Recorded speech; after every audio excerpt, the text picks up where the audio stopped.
Welcome to the Below the Surface podcast. I'm your host, Gunnar, and I have James Hammond here with me. How are you doing? Good. How you doing, Gunnar? I'm all right. Slightly frustrated, but we can handle that. I'm sure we can. My frustration, you know where it comes from? Yeah, I was going to say, do you want to vent on here? No, it's not going to be another one of my rants, but you know what? I'll let it go. The EPA issued a compliance notice to Woolworths and H2 Cocoa because they have illegal plastic straws on their poppers attached to it, and that, according to the EPA, is when they're stuck to the popper, that is illegal in New South Wales. So they issued a compliance notice to both companies. Congratulations. So if you like coconut water and you want to get it on the cheap, go to Woolies now. That's the message? Because they're exactly because they're Woolies basically giving them away. That's right. They had 2 or 3 weeks to comply. So last time I went to Woolies, guess what was on sale, right? Yeah. So I'm not a big coconut water guy, but anyone out there who is, now's the time. Go stock up.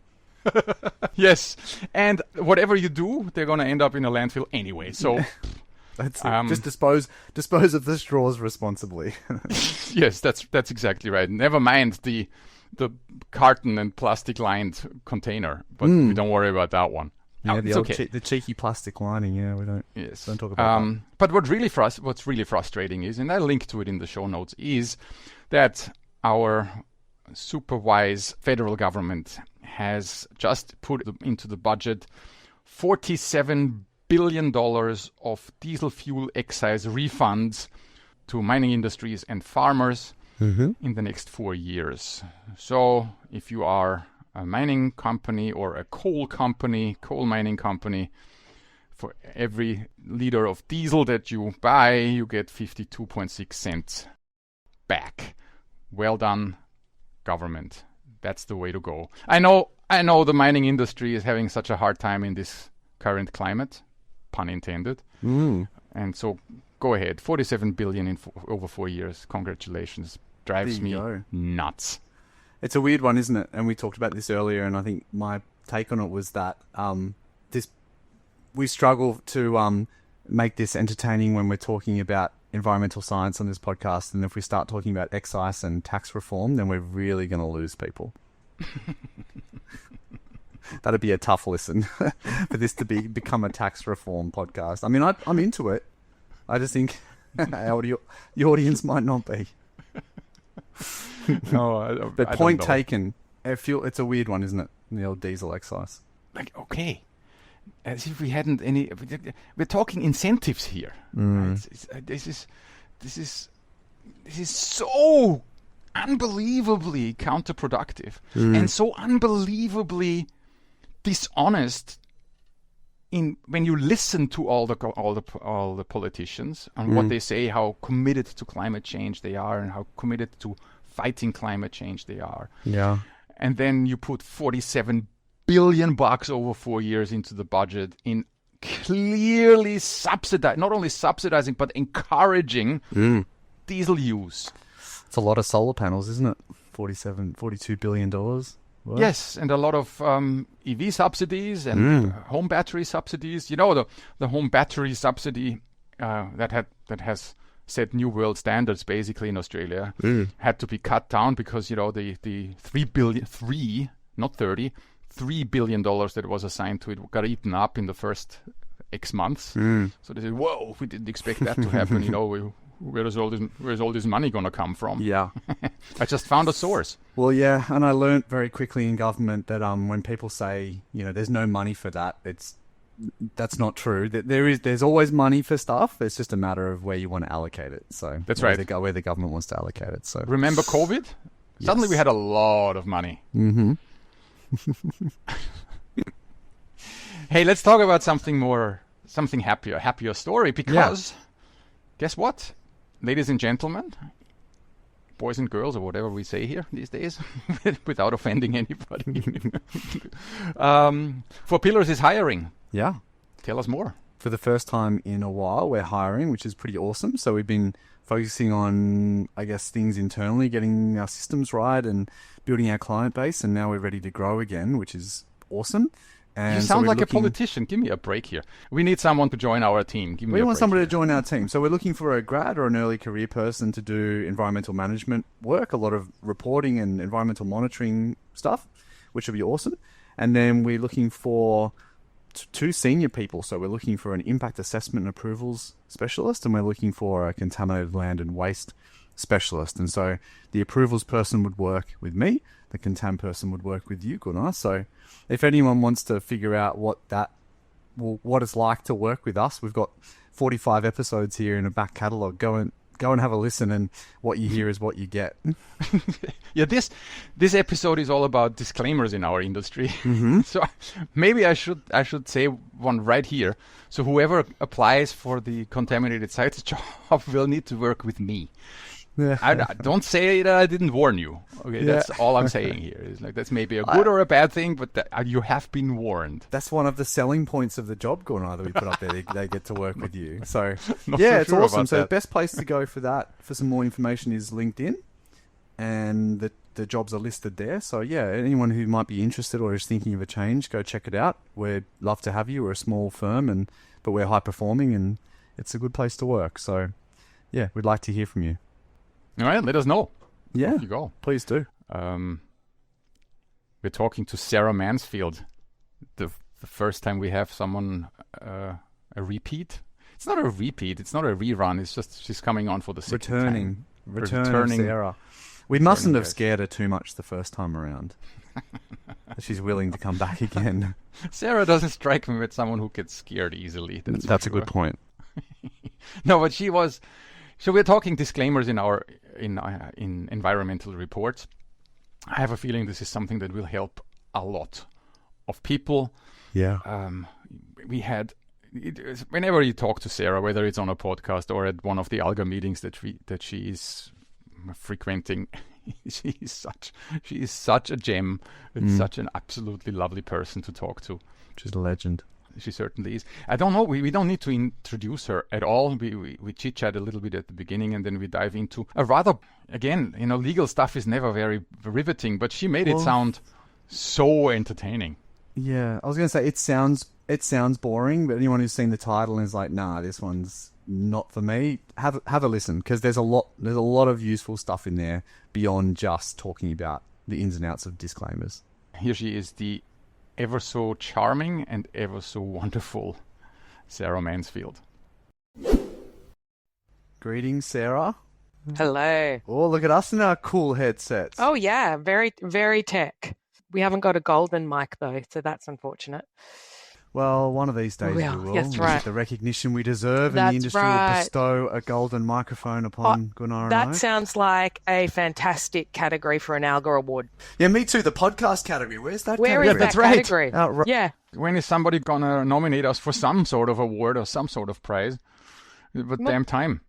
So, sometimes it's a bit like when someone's got like a really big ring or looks so good, it's too embarrassing to mention it because it just goes without saying. That's what I think is happening for you guys. Goes without saying. It just goes. I like it. Yeah, that good looks thing happens to me all the time. Yeah, everyone is just a little bit worried your heads are getting a bit big because you're so notoriously respected. You're always too kind to us. No, Thank you. I'm a lawyer. I'm never kind. You are. Welcome back. You are Thank you. Our first guest who made it onto the pod twice. Wow. Time's flown as well. It was a couple of years ago now, I think. Or a year and a half. It was, just looked it up. It was March 2025. And your children were 18 months and 3.5. So if I calculate this correctly, they're now 3 and almost 5, almost. They are 5 and almost 3. So I have a 2-year-old and a 5-year-old. Okay. Yeah, so all good.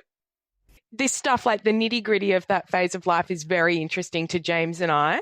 But to anyone else who has gone through that phase or have never entered that phase, I think it's quite boring. No, it's not. It's just I'm so happy I'm out of it.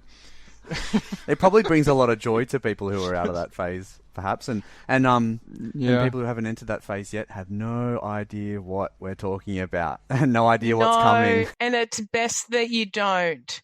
It's best, and you can hear it and you can sort of intellectually understand it, but until you're in it, you cannot understand it. I got out of it without PTSD. So That or you're in denial. well, I think at least I don't suffer from any long-term effects. Other than age. That's correct. Hey, Yeah. careful there. Okay. I opened with a compliment just to sort of buffer myself for these kinds of remarks that all happen. So talking about being offended. Lou and I went to a comedy night the other day. Ah. And so James, you know me, right? I'm front row. If I go somewhere, I want to hear, I want to see. I'm there, right? So Lou convinces me second row is better in a comedy club. So we are in the second row. However, it turns out nobody sits in front of us. So we ended up. You are in fact in the first row. I was, right? So the first comedian, so there's the intro, and the first comedian comes up. And the first thing he says, he looks at the crowd and looks at me and he says, "Hello, sir. You look like you have been on a couple of P&O cruises." What did you say? Nothing yet. I'm like, man. Gunnar said nothing. I don't believe you didn't reply to that. Well, I laughed for a start. I pretended to find that funny. It is a bit funny. Yeah. It is, though. You have to give it to him. Louise was cracking up. That was a great start for the night. Oh, So boy. was the show good? Was it actually good? It's been a long time since I've been to a comedy show, but I did used to go to them. Was that the highlight? No, but it's first of all, it wasn't the Sydney Comedy Festival that's currently on. It was just a pub in Darlington, and it was good fun. There are some good nuggets in it. As always, there's a couple of really funny things. But once you get over it, that when some of the people, they're just bad, and then you can't be embarrassed on their behalf, and it's okay because they're up there for 5 minutes. Tell you what, I'm almost at the point where I'm gonna go to an open mic night one day and I'll give this a go. Oh wow! Yeah, all right. You should. I think I should. I think already you have a should. joke, right, about my P&O cruises that I have never been on. But Yeah, and all the good material that you get through these podcasts, you could just bring it together and just make sure you say a disclaimer at the beginning is my recommendation. what a great segue. Hey, Bringing it back on track. too early, Sarah, too early, because I'm not going to let you go without a warm-up question. I know last time you staunchly refused to tell me any lawyer jokes. Is that still the case? No, I am prepared. Brilliant. Bring it on. All right. Okay, so this is both a lawyer and an engineer's joke. Ooh, careful. Okay, Oh, even better. so a bunch of engineers, they die. And then so they go to heaven initially, and God says, no, not for you. You're going to hell. And so the engineers go to hell. But whilst they're there, they build a jacuzzi, they build an escalator, they've built a bridge, they're having a great time. They make all of this fantastic infrastructure. They do some remediation, they insert air conditioning, they've got solar panels, all of the things, right? And then so God's like, hey, what's going on down there? Like, these guys have built something amazing. It's like basically a luxury resort. Hey, devil, send my engineers back to me. And the devil then goes, well, make me. And he's like, well, I'm going to get my lawyer. And I'm like, well, where do you think you're going to find one of those? That is my joke. Very good. Very good, Sarah. Thank you. I have to give a shout out to the wonderful team at HWLE for giving me the material on which that joke was based. I think it's brilliant. It even is complimentary to engineers, which is which was the idea. Yeah, I like it. Yeah. And you know what? Not many people do that kind of long form joke anymore, Sarah. So that was a pleasure. Well done, Sarah. Thank you. Very good. So. Very good. That is really funny. I like that. I like your description of what the engineers would be doing. All the things the engineers would do. Imagine what they'd create. It'd be amazing. The air conditioning, especially the air conditioning Air in hell. conditioning. Yeah, you need that. Because You need it's that. supposed to be unpleasantly hot, but hey, we can engineer our way out of that. We're out of it. Exactly. Given an engineer can find a solution to anything. It will cost you, but they will find a solution. Oh, it will cost you. And coming from a lawyer, that's Yeah. a good one. Yeah, there's another lawyer joke. Yeah, well, that's not a joke. That's the reality. So we Yeah. bump into each other at an Alga event, which and Yeah. I need to thank you officially. You are doing such a great job. Alga is doing a fantastic job with all these seminars, and your continued involvement and the time you spend with them is very, very much appreciated. You're doing a great service despite being a lawyer. Well, the only reason I do it is because I get a lot out of it. It's perfect for me, and it's part of what makes environmental law great, right? It's the scenarios you come across in, and you have this whole other wonderful set of colleagues from all walks of life who you can have discussions with. What do you think of this issue? You can pick their brains, and it's such a fantastic community, which I'm a big believer in. I do it because I get a lot out of it, and I enjoy it. Well, the industry is lucky to have you and lucky to have your involvement. So we're talking disclaimers today because in that meeting, I don't know, we started chatting and I don't know how it came up, but we suddenly honed in on this subject where we said, hey, you know what? Disclaimers in our industry are They're ubiquitous. Yeah. well, they are. I read them and I always think, what's that supposed to do? Like the disclaimer we have here on the Below the Surface podcast, that all we're saying is not to be taken seriously or not as financial advice and all this. And I always It's think not as financial advice. Yes. It's not any kind of, it should be, it's being provided for entertainment purposes. That's right. And for your information. Yes. You should do nothing based on this podcast other than Yeah.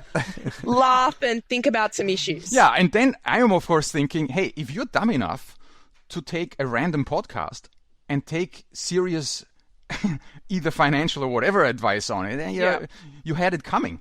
So my disclaimer would be, hey, take whatever you take here, but if you have something that happens to you, you had it coming and you deserve it. That's not a disclaimer that James or Amy would allow me to put there. Or my lawyer wife. That would be an invitation to sue, almost, that disclaimer. See, we're going to get back to that because one of my questions that I have for you is like, why do we have them in the first place? Okay. So, Well, should we talk about what a disclaimer actually is? Yeah, let's start with what it is. What is a disclaimer and what is their purpose? Okay. So what is a disclaimer? Because I think people use the term in different ways. A disclaimer, the way in which we're talking about it, is a unilateral statement. So it's not an agreement. It's something that you are writing, which is intended to limit your liability or damages in some way. So a disclaimer in this context, it's not a contract. It's not an agreement between you and the client, or it's not an agreement between you and anyone else reading your report. Because in order for it to be an agreement, it has to be agreed to by the other person. But that's not what a disclaimer is. A disclaimer is a unilateral statement that you put in your report somewhere. And in general terms, the purpose of a disclaimer is to try and prevent a statement which might otherwise be considered misleading from not being misleading. It's a bit like if you say a site is suitable for whatever use, but that doesn't mean the site is completely free from contamination. Or that doesn't mean that if you don't excavate some of the material from that site, that you won't find a fibre of asbestos and the material won't have to be disposed of as such. That is the proper purpose of a disclaimer, but it is not an agreement, and it certainly is not a guaranteed form of protection. Is it the case that there's a kind of a tacit agreement that the reader takes on when they read that report with the disclaimer in it, or that it just doesn't really work that way? Like, what's the... It doesn't. So if you want to have an agreement, you've got to have an actual agreement. Say, I propose this. Do you agree? Accept. Generally speaking, it should be in writing, Right. but that's not necessarily the case. All a disclaimer is capable of doing is kind of, saying, read this report through this particular light. Right. So if your report says something really emphatic, like this site is suitable for all uses, there is not a piece of asbestos in this site, Yeah. it's going to be difficult for a disclaimer at the end in generic terms in tiny writing to prevent that statement from being misleading or incorrect. It seems to be about setting expectations or trying to establish expectations of the reader and like the context that they should read what you've given them in. Yeah, I think so. It forms part of the context. But sometimes people present to me, here's my disclaimer. Make this the best disclaimer in the world, or make this disclaimer protect like me from all sorts. Airtight. I want a watertight disclaimer that's going to protect me from every kind of claim ever. And I said, no disclaimer is ever going to be capable of doing that. What a disclaimer forms part of your report, but whether or not your report is misleading is determined on the whole of the report. First of all, having a clear and correct report is the best thing that's going to protect your liability. But the other thing, if you want to actually try and limit your liability in a contractual sense, well, then you go to your terms and conditions. So sometimes I suggest disclaimers along the lines of, if you know your report is being provided to a third party, you get a contract in place between you and that third party in the outset, talking about the terms on which they may rely on their report. Or sometimes you can say in a disclaimer, this report was prepared for the client only.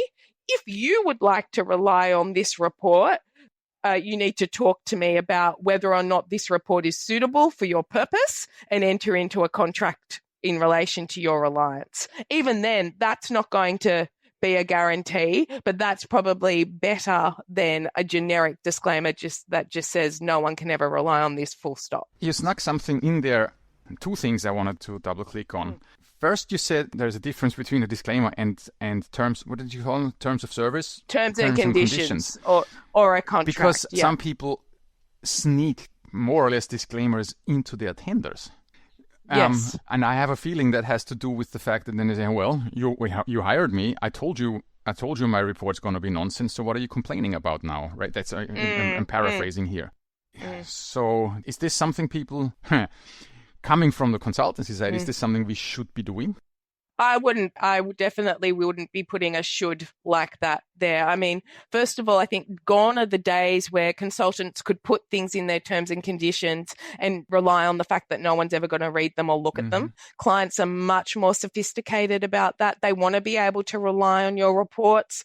If you don't discover something on a site which they think that you should have, they want to sue you and have compensation for that. And so those kinds of terms and conditions are going to be negotiated, and you kind of need to be ready for those negotiations. Well, that's the second thing you snuck in here. Is like some people say, this is for my client only and nobody else can rely on that report, which almost defeats the purpose of most of our reports, because our clients don't engage environmental consultants because they want to know out of the goodness of their heart for their own purposes. Now I know I'm safe here, right? They don't do that. They do that because somebody else, council, regulator, or whatever, made them do that. Purchaser. Yeah, right? Absolutely. And having a disclaimer saying, nobody can rely on this report other than the client, that's already nonsense in the first place. That absolute nonsense. I'm engaging a consultant, or my client's engaging a consultant in the context of, say, a property due diligence, right? So I am the vendor. I'm preparing a package of reports to go into a data room that's going to be looked at by purchasers. If I have a smart and proactive client, I'll be talking to that consultant at the front end and saying, hey, this is the context in which your report is being prepared. This is how it's going to be used. The incoming purchaser is probably going to want reliance on your report. Let's talk about the terms and conditions on which you're going to give them that reliance now, that it doesn't become me begging, screaming at the 11th hour because the fact you're not giving the purchaser reliance is holding up my gazillion-dollar transaction. And I would say to consultants who say, well, why should I? And it's like, well, you're better off having terms and conditions regulating that reliance in some way and knowing who is relying on your report than just knowing that a nebulous person will be relying on it and not being able to sort of make sure that the report makes sense when being read by them. Because this is the thing, the sophistication of the person that you're preparing the report for, or who you know is relying on the report, is very much relevant to the terminology you might use, the expectation as to knowledge. And that's what makes reliance hard, right? Because you might be writing it for a very sophisticated person who's well versed in contamination, but the report is being relied on, and you ought to know that the report is being relied on by your 7th grade English teacher, and the report has to be able to be read and understood by both audiences. You've mentioned there about clients that are very sophisticated and are going to drill into terms and conditions and really be thinking ahead about how they're going to use your material. We also deal with a lot of clients, I'm sure a lot of our listeners do, who are on sort of the other end of the spectrum, I guess, who are not sophisticated and who, even to the point where a disclaimer that sets the expectations that they should have reading our report is almost pointless as well. And so, so if we move away from the disclaimer being just about arse covering and we want it to actually be useful and for the reader, right? I guess I think a lot about what other bits of communication do we have to be giving somebody, either within a report or even supplementary material we might give somebody outside of it to help them understand what they're reading. And the perfect example is, like you said before, there's a trade-off between the amount of work and expense that you allocate up front to investigate a site and the residual risk that you have missed something. Right? Yeah. So in theory, more spend, more sampling, more work up front, less risk that you miss something. And obviously we pick a point somewhere on that spectrum and we say, right, that's the point that I'm happy with. And the client, knowingly or unknowingly, is accepting the level of residual risk that they're taking from the amount of money they're willing to spend. Yeah, you have raised such a good point. You may deal with that through a disclaimer and basically try and disclaim that away. But what are your thoughts about, like, I guess other means or how a disclaimer fits into other ways of communicating with a client about those choices they're making? So the first thing that I'm jumping out of my skin to say is my rule of thumb is the more vulnerable the client, the higher your duty of care. Yeah. And the more important it is that you over-communicate with them. So a sophisticated client who's investigated a million sites, who can actually spend all the money to get the greater level of certainty, is in some respects less likely to cause you problems than the client who's more cash strapped, who can't investigate the site to the nth degree, has to accept a greater degree of risk because there's less certainty around what's there. And that needs to be explained to them in very, very clear terms. My rule of thumb is, could a well-educated 12-year-old read and understand what it is that you are saying? You need to make that clear. And I would actually say there's always a risk, and it's a practical issue more than a legal issue sometimes, that if you have explained all that and the limitations with the report and the areas that haven't been investigated, and if you put that in a document that's separate from the report, there's a risk that that document will get lost, detached, not read. If that information is pertinent to the understanding of the report, make your report the one-stop shop for all of the key information. I hadn't actually thought about that, because I have given clients supplementary information outside of reports that are sort of along the lines of not a disclaimer as such, but it's more of a plain English, more extensive explanation as to like how to interpret this report and how to understand the decisions you've made around this report. I've done that for clients before, but haven't included it in the report. Yeah, so that's a really it also happens a lot pre-engagement. When you are in the proposal process and you have I hate the word unsophisticated, but just someone who is not in the field, right? And if you want an extension in Paddington, and somebody makes them do an assessment, right? And they may very much be very sophisticated people, but no idea about environmental reports and what the environmental report provides them with. Most of them don't care in the first place. They just want something that they can submit to council, though. Well, they want the outcome. Yeah. And see, this is the trick, right? That's what you think is all they want at the point in time of engagement. And then they get the report and they might use it for that purpose. But actually then time goes on and they use it for a slightly different purpose to what the report was intended to be used for. And if you haven't made it clear in the body of your report, the purpose for which this report is being prepared, if you don't make that clear on the document, then that document might get used for something that you didn't intend it to be used for, but the report itself doesn't make it clear that it's not suitable for this purpose.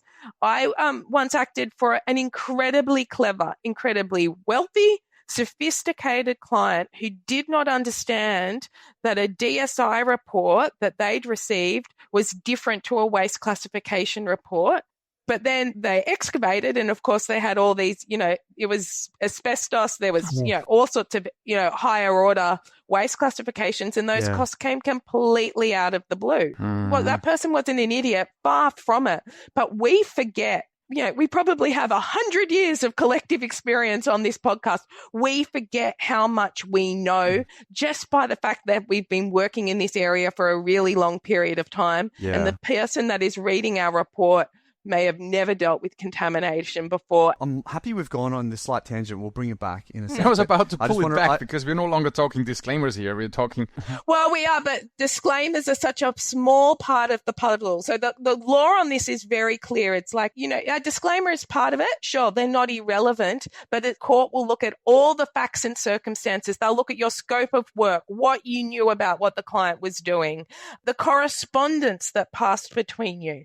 Also, maybe the terms of the disclaimer. Yeah, that's it. And so clearly it's not enough on its own. It should be taken in context of everything else. Yes. And I want to reiterate again, because I think the point you made was very, very important, Sarah, which is you were saying that the less sophisticated the client, the greater your duty of care for that client, and really the more care and attention you should put into how you're explaining to them and ensuring that they understand the situation that they're in and the decisions they're making, right? You can sometimes be inclined to almost do the opposite because, as you said, but sometimes the less sophisticated clients are the ones who perhaps don't have the same capacity to pay and what have you. Yeah, more cost sensitive. I'm always thinking about others in our industry, and I think it's important for regulators to take note of that as well, because I often see regulators not applying a different level of care in the way they explain things to less sophisticated people that they're dealing with in the regulated community versus you can't deal with a publicly listed company like a Cleanaway or whoever it is and a small skip bin operator. You cannot treat them and use the same terminology and the same methods of communicating to both. You just can't. So there's an ethical obligation to ensure that you're communicating properly. It's ethical, and it's also called the law of negligence. The scope of your duty of care. You've got to take reasonable steps for that person that you're providing the service to. So bring us back, Gunnar. Yeah, well, my head's spinning. Can I tell you a fun fact which I noted in the course of preparing for this podcast? Please. So your reports, they generally say that they comply with the EPA's guidelines on consultants reporting on contaminated sites, right? No. Okay, well don't they? Yeah. No, I stay away from that. I say they are in deference too. I have these discussions with our compliance team. One of them sitting here, right? Yep. Why don't you just say your comprehensive compliance team with incredible depth?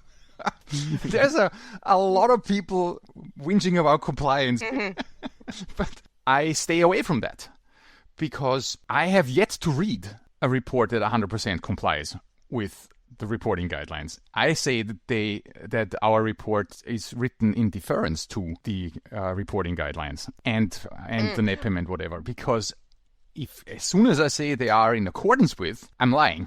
Is that because the guidelines say your reports should not contain any disclaimers limiting responsibility for completeness or accuracy?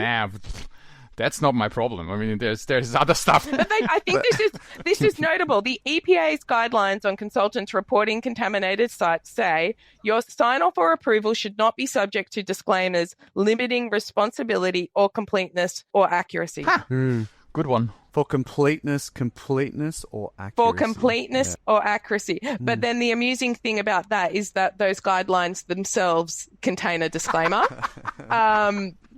So we can go round and round in circles. But yeah, the compliance with the EPA guidelines is, those bold statements that it complies are scary statements, and you do need to check that they are correct. If they are not compliant, I generally like to suggest that be identified, the manner in which that they're not compliant. But if you're saying they're compliant and they're not, a disclaimer will struggle. Define compliance, right? These reporting guidelines, there is so much in there that, and they are throwaway comments as well. Like, am I complying with this or am I not? Or do you know what I mean? It's like they try to be prescriptive as they can, but there is a lot of subjectivity built into any site assessment, right? That's right. And that's what we love. We don't want to be ticker box people. Yep. You are professionals. You exercise discretion. You exercise judgment. And we absolutely need you and want you to do that. And frankly, your jobs would be quite boring if that was all you were. I found that amusing and noteworthy that the EPA has its own comment on disclaimers. That's a good one, man. This would be the kind of stuff that I should know or would know normally. This is okay. I'm gonna keep. If you were, yeah. And this is the funny thing in small firms in particular. You say in deference to. I think the language I prefer is that reports prepared generally in accordance with. This is the funny thing. I'm sure if you took 10 of our reports, they'd probably each have a slightly different version of how we explain. But that's just because you've tailored them to your audience, right? Exactly, that's what it is. Yeah. But look, the exact form of words, generally in accordance with reference to, I don't think that much is going to turn on the precise terminology in which you use. It's the vibe of the whole thing. Like if you've said it's generally in accordance with this, but you've said absolutely there is no PFAS in this site. Yeah. It's the wording of your actual conclusion. It's the bits that the people are actually going to read. Is then the conclusions of your report more critical than your disclaimer?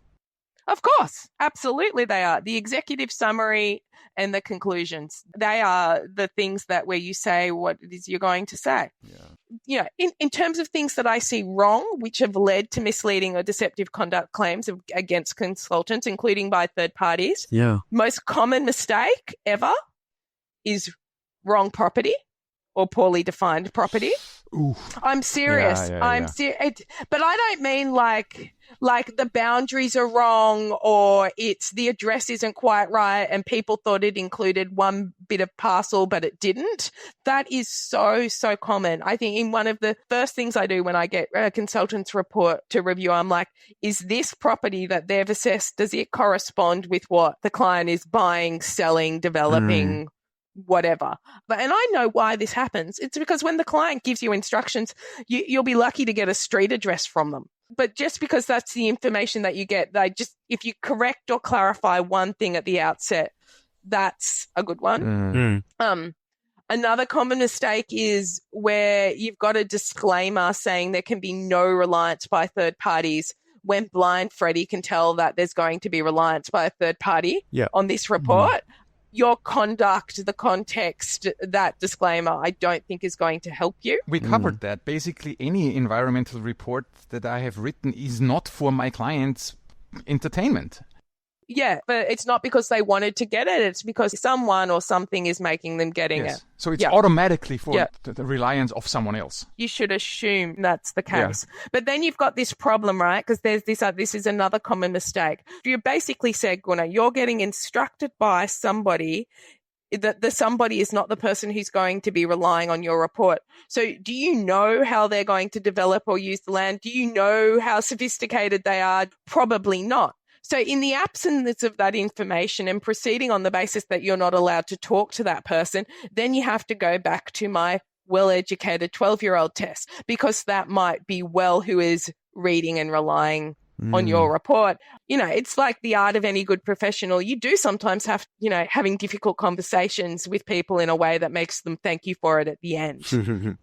Resisting that pressure and being the excellent professionals that I know you all are, and not being too influenced by that. There's a lot of back and forth that can happen around the particular adjectives you use to describe certain conditions, right? Like, I'm sure we've all had that experience with a client where they say, I don't like this word. I prefer this one. But like you said, you got to think about the other third party users, I suppose, and or keep it to that generic benchmark of making sure it's still clear and says what it needs to say. Yeah. I like your point about executive summaries, because I think that can be a really, sometimes be an afterthought. Yeah, you're rushing at the end. Yeah, it's probably the most critical part of the whole thing. And just a little tip, if I'm reviewing one of my team's reports, I actually tell them don't write the executive summary.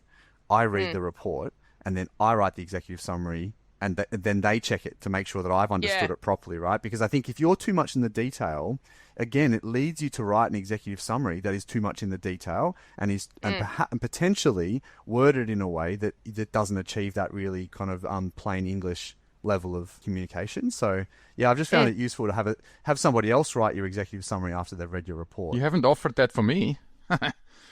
Well, Busted. I think that's a fabulous methodology. And then if you write the executive summary and they say, oh no, you've missed this major issue, then it's like, then I'm like, that's not coming through in the report. That's not, make it come through. The other tip I have is read the report or the advice backwards when you're fresher, because, you get toward the end of a long document and you're a human, you get lazier. And so it's like, well, actually, okay, your best drafting was probably at the beginning or wherever you started. So then make yourself read it backwards and then see if it still makes sense. 100%. Gunnar's not sold on that No, one. I am. There's so many things because everybody uses templates, and when I read, there's one up on my screen right now. When I read a DSI report that I have to review, it's like the 80 or 90% of that report I have read before. Yeah, you become blind to it. And absolutely, not only blind, but you also you almost have this inner urge to not read that yet again. Right? So review, but hey, we're moving away from the disclaimer. We've learned a lot about report writing right now, in this discussion, more than disclaimers, right? Which is fine. Yes, the executive summary and the conclusions. That is, in fact, in the conclusions is where a good consultant makes their money. That's where the rubber meets the road. Yes. And a famous one, Sarah, that people write into their disclaimer is liability is limited to 3 times the invoice amount. Does that in a disclaimer? In a disclaimer, they say, hey, Oh, wow. Wow.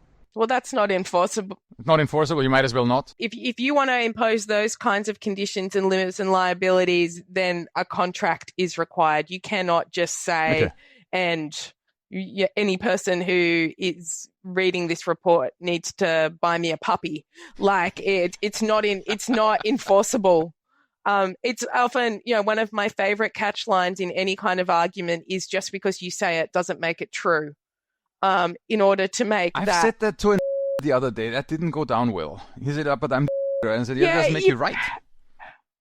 You got to pick your audience there, Gunnar. I think that's more of a sort of dispute resolution strategy. But you can say that's another episode. Yeah, that's another episode. Mediation.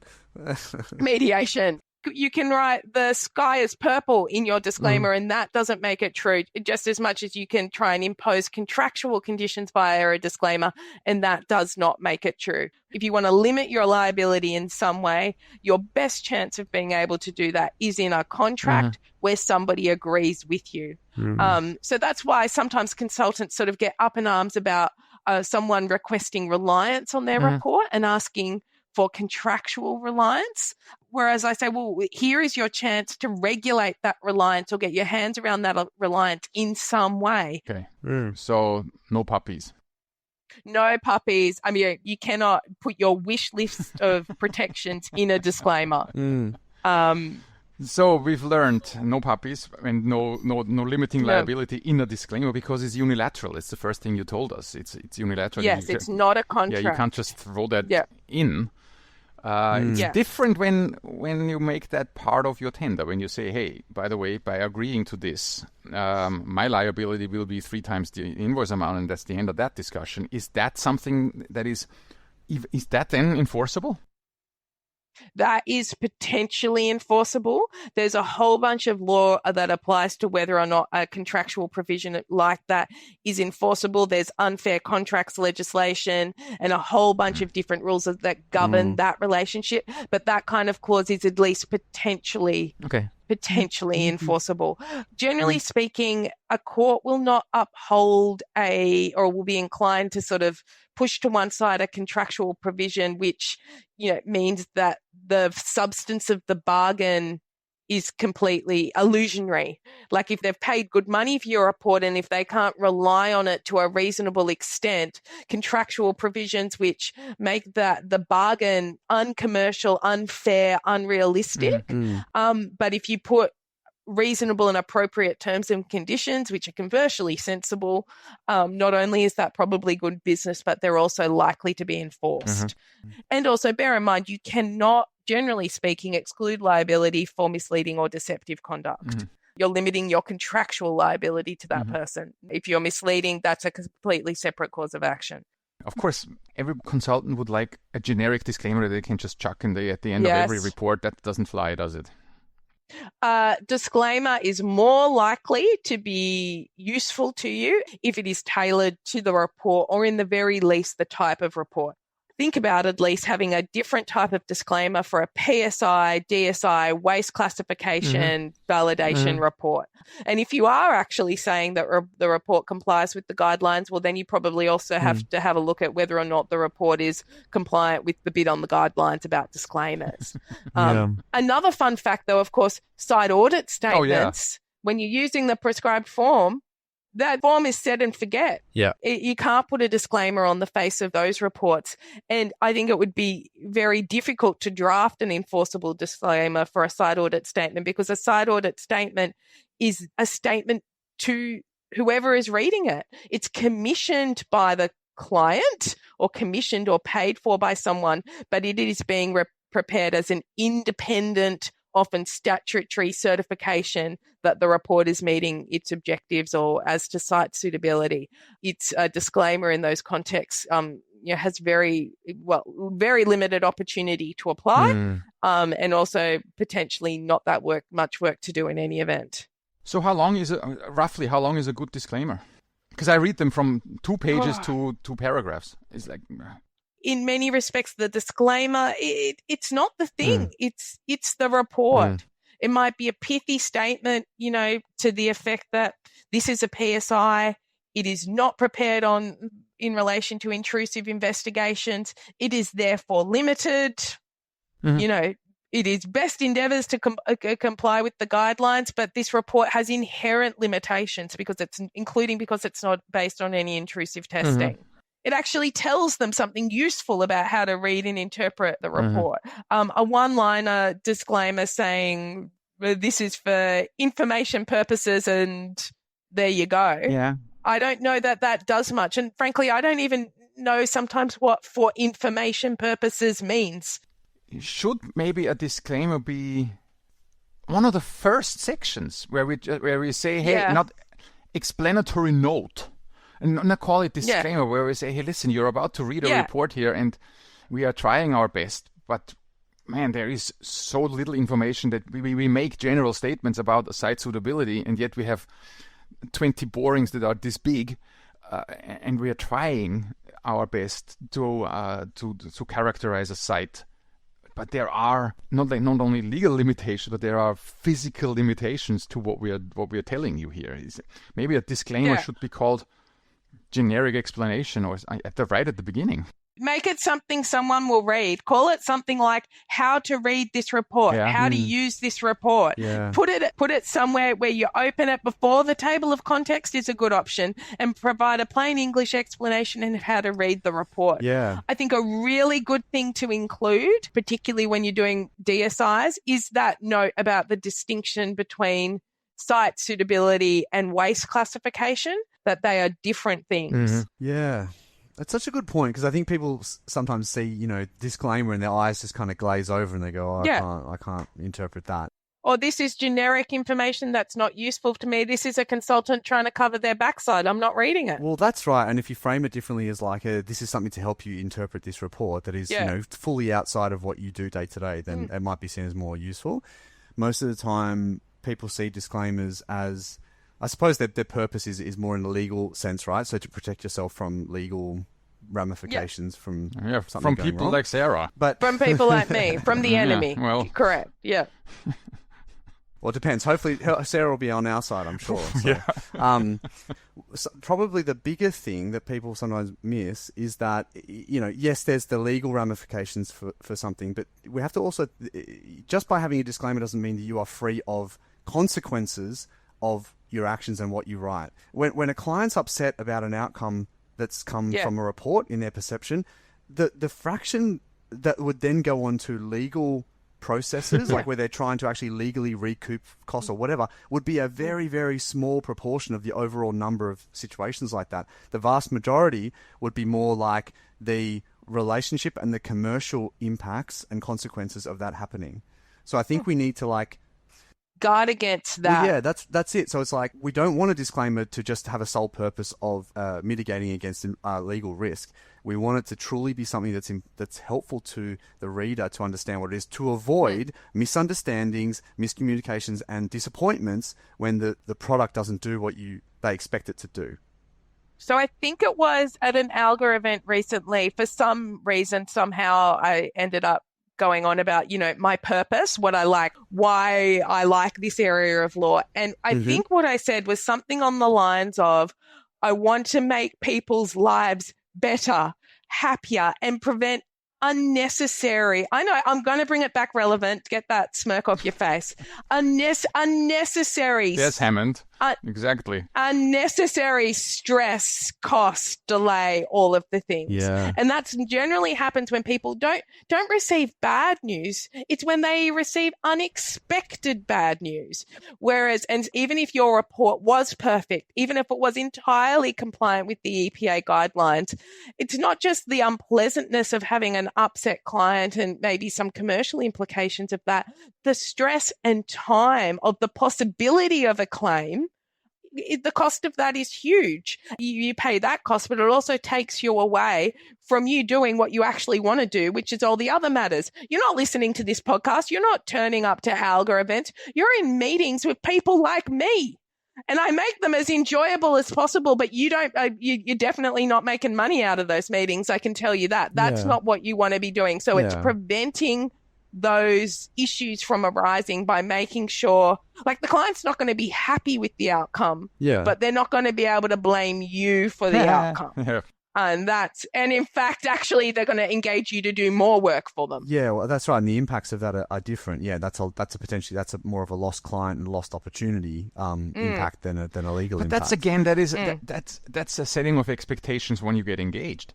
Of course, nobody wants to have bad news, but I so often feel like that I'm being blamed for a contaminated site that I had nothing to do with. Hey, I didn't put this there. But I didn't put the stuff there. I didn't do it. I absolutely resonate with that. But also, it's a human nature thing. When someone's about to incur hundreds of thousands, if not millions of dollars that they weren't expecting, what are you going to do? You're going to blame someone who's not in your immediate circle. And who's outside of the immediate circle? Professionals who's they've engaged to help them. So if they can find a way to blame you, they may well pursue it. And that's not good. There's something I come across a lot when we're dealing with development applications and we're doing environmental impact assessments. And often what we're doing there is we're coming up with mitigation to reduce the environmental impact of something. But most mitigation has a cost. You don't incur that cost until you actually then, after you get approval and you go ahead and do the development. And sometimes clients are so narrowly focused on getting that approval, they lose sight of what am I signing up for after that, when I actually have to get in there and actually implement everything, right? I'm very, very conscious because I learned the hard way from a client agreeing to do certain things to reduce that residual risk. And then after the fact, they go, hang on a second, what do you mean it's going to cost $1 million to do that thing? Yeah. Right? Yeah. And it's like, well, we talked about it, you agreed to it, but did they fully understand what they were signing up for? So again, I've really sort of honed in on that, where like whenever I talk mitigation with clients, I go, you have to understand the trade-off, right? If you agree to this, on the plus side, you're more likely to get approval. On the downside, it's going to be more expensive when you do the project. Yeah. Yeah. So do a feasibility assessment until you agree with the mitigation. Or what I sell for clients in that, get a fee proposal from the consultant. And sign them up to it. And so we don't stick that in the disclaimer saying, that we take no responsibility for the costs of implementing, this project we've designed. We don't do it that way. We do it rather in the back and forth with the client, like you said. Yeah. And it's done in writing in some way. Exactly. Yep. Well, we have Hammond. Are we going to change our report format? We should. Maybe, otherwise we just... Well, I don't know. We've got a whole bunch of different ones by the sounds of it. I think having a how to use this report is probably going to be more useful to you, some generic guidance, which then you can tailor as required. I agree. And I'd stick some images and some infographics and what have you in there to sort of really, really make it digestible as well. Okay. Well, now it's not a bad idea because this would be something we write once and we put it in front of PSI, DSI. There's different ones. It's work. I appreciate that, but it's a lot less work than a claim. Yes, that's a very good point. Yeah, you lawyers, you always think about claims because that's what you come across, right? I have a negativity bias. Yeah, you do. The way I see it as well is it's also easier to spend the time doing that than to have an argument with a client and essentially lose a good client. It's the headache of having the argument in the first place and having that issue come up.